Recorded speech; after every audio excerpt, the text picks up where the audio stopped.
اوله کلمه چې دا کلمه طیبه ده د انسان باندې 15 حقوق دي 15 حقوق په هر مسلمان باندې د کلمه طیبه موجود دي او دا چاته پته نشته چې کم حقوق دي اول نمبر حق د کلمه طیبه دا ده چې دا په ټول ژوند کې انسان یو ځل خامخه وي دا د کلمه طیبه اول نمبر حق دی دویم نمبر حق د دې دا ده چې د دې الفاظ صحیح طریقې سره زده کی ډیر خلک دي چې د کلمه طیبه الفاظ بالکل غلط وي لا اله الا الله محمد رسول الله محمد رسول الله ډیر زیات خلک ورې دا وي او دا غلطه ده په اذان کې محمد رسول الله دی اشهد ان محمد رسول الله په کلمه طیبه کې محمد رسول الله دی ګوره او تاسو بدل خلکو نه اوریدلی وی چې هغه وی لا اله الا الله محمد رسول الله په دال باندې زبر وی دا غلط دی محمد رسول الله نو د کلمه طیبه په انسان باندې دویم نمبر حق دا دی چې د دې الفاظ صحیح طریقې سره زده کی لا اله الا الله محمد رسول الله دا د دې صحیح الفاظ دي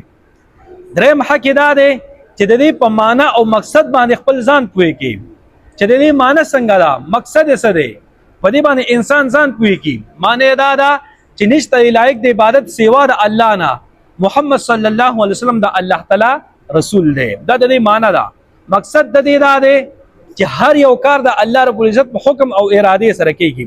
دنیا کې چې سره روان دي که باران کیږي که هواګانې چلیږي که نور راخیږي که ستوري ښکاره کیږي یا د شانتي وریځ راځي باران ختميږي نور ختميږي ورځ راځي شپه راځي دا ټول په ټول الله تعالی په حکم او اراده سره کیږي دا الله تعالی د حکم نه بغیر یو کارم نه کیږي یو پانه هم د الله تعالی د حکم نه بغیر نشي را پریوته چې پانه د غونه نه را جدا کیږي را پروزي دا د الله تعالی په حکم سره را پروزي د الله تعالی حکم چې وته نه وي شوی دا اورا غرزیدل څه چې دا خوځیدل نشي ګوره هر یو کار د الله تعالی په حکم سره کیږي نو کم کار چې کیږي د الله تعالی په حکم سره کیږي د الله تعالی د حکم نه او اراده نه بغیر یو کارم نشي کېدی دا د دې مقصد دی ټیک شو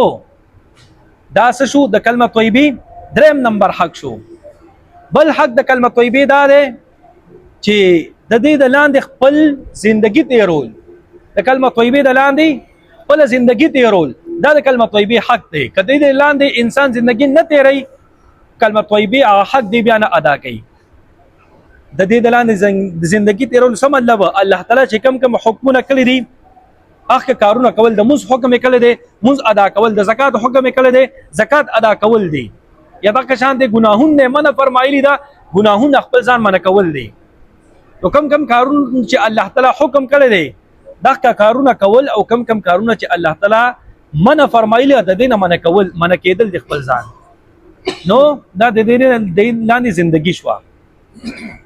ټیک شو دا څلورم نمبر حق ته پنځم نمبر حق د کلمه طیبه دا دی چې دا بل تر رسول دي ټول انسانانو ته کلمه طیبه رسول چې څونه د انسان وسی هر انسان د خپل وسه پورې پړ دی څونه چې د انسان وسی دا کلمه طیبه به بل انسان ته رسوي کدی بالکل پس زی باندې کې ناستو کلمه طیبه چا ته رسوي نه او بالفرض الله دې نه کې الله تعالی دې نه کې دی بیا غیر مسلمو زمونږ شکایت وکړو الله تعالی ته چې الله تعالی د سره دومره قیمتي کلمه وا او مونږ ته نه را رسوله مونږ به معمولی غونډه معمولی شی جوړ کو دی د رسولو کچاینا بالفرض موږ خلاف گوايو کچ موږ بس تنه عمره شی جوړ کو اب مو مسلمانانو ته رسول د سره دومره قیمتي شی پروتو کلمه طیبه مونږ ته نه را رسوله مونږ به الله تعالی ته بیا سویو نو